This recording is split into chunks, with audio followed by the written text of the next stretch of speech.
안녕하세요. 오랜만에 영상을 찍네요.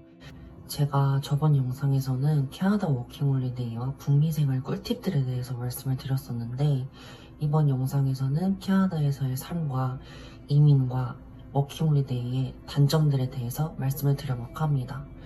시작하기에 앞서서 왜 단점들에 대해서 말씀을 하시냐라고 생각하실 수도 있는데 제가 개인적인 경험으로는 캐나다에서의 삶이 그렇게까지 낭만적이지만은 않았고, 그리고 저도 아무래도 이민을 포기하고 돌아온 사람이다 보니까 좀 더 여러분들께 현실적으로 말씀을 드릴 수 있지 않을까 해서 영상을 만들게 되었습니다.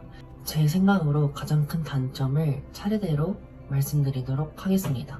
첫 번째는 이민자 적극 수용에 따른 다양한 문제점입니다. 캐나다는 예전부터 이민자의 나라로 유명했었는데요. 현재는 이민자의 수가 4명 중에 1명인 꼴로 총 25% 정도 차지한다고 합니다. 캐나다는 코비드 팬데믹이 터진 2021년부터 점차적으로 이민자의 수를 늘려서 대폭 수용을 하게 되었는데요. 2021년에는 40만 명, 2022년에는 41만 명, 2023년에는 43만 명, 2024년에는 48만 명으로 점점 그 수를 늘려가고 있습니다. 저는 이게 나쁘다고 생각하지는 않는데요. 현실적으로 캐나다는 이 이민자들을 다 받아들일 수 있는 공간이 부족합니다. 현실적으로 캐나다는 이 이민자들을 대부분 인건비가 싼 나라에서 받아들이고 있습니다. 대표적으로 현재 캐나다에는 인도인들이 참 많은데요. 제가 이번 연도 중순에 캐나다에 있을 때까지만 해도 여기가 인도인지 캐나다인지 헷갈릴 정도였습니다. 제 주변 지인들도 같은 입장이더라고요. 저는 이게 큰 문제라고 생각하지는 않지만 캐나다가 이민자들을 적극 수용하는 만큼 캐나다에는 그 이민자들을 수용할 수 있는 공간이 부족합니다. 그 이유는 캐나다의 지리적 특성상 북쪽은 너무 추워 사람들이 다 대도시로 몰려 사는 경향이 있어서 주거 공간이 부족해질 수밖에 없습니다. 제가 있었던 토론토에는 브램턴이라고 인도인들이 되게 많이 사는 동네가 있었는데요. 얼마 전에 브램턴의 사진과 룸렌트 글을 보았는데 좀 충격을 먹었습니다.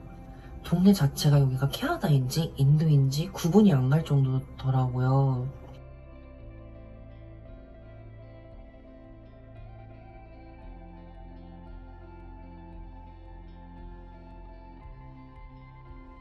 룸렌트는 정말 조그만한 방에 침대를 다닥다닥 놓고 한 달에 200불씩만 받는 현실이었습니다.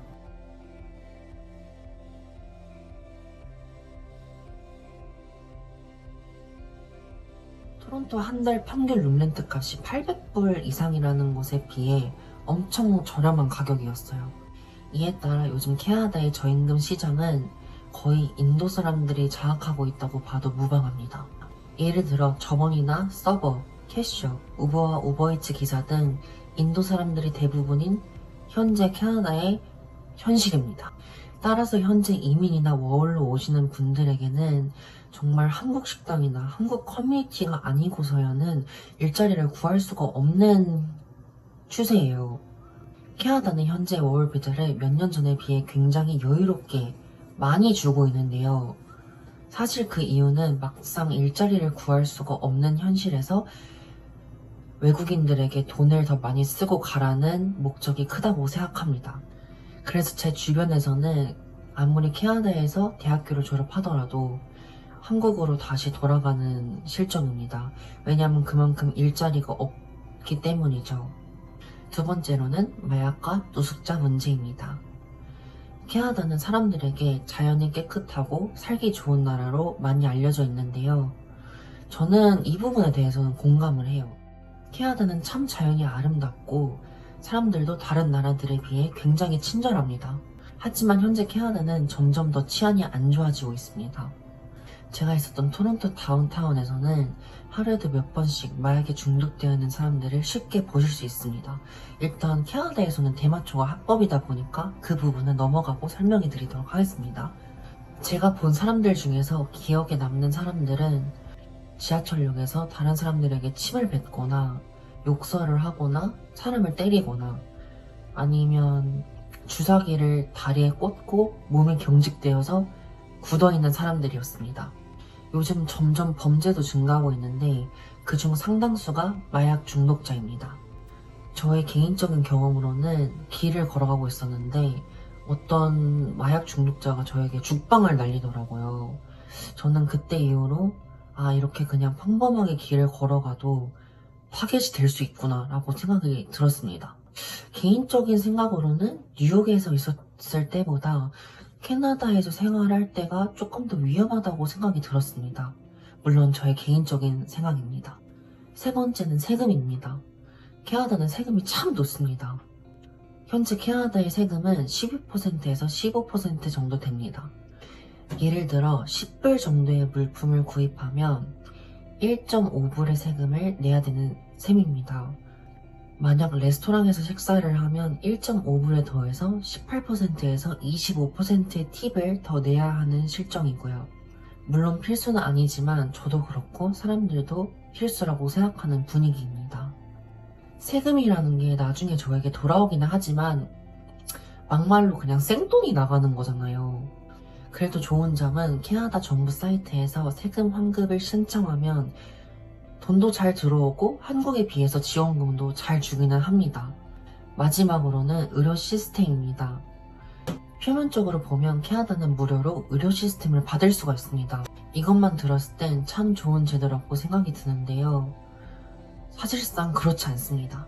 현실적으로 가장 심각한 병인 암에 걸려도 전문의를 만나려면 예약을 하고 1년 정도를 기다려야 되고 한국에 비해서 가벼운 병도 쉽게 전문의를 만나 치료받을 수가 없습니다.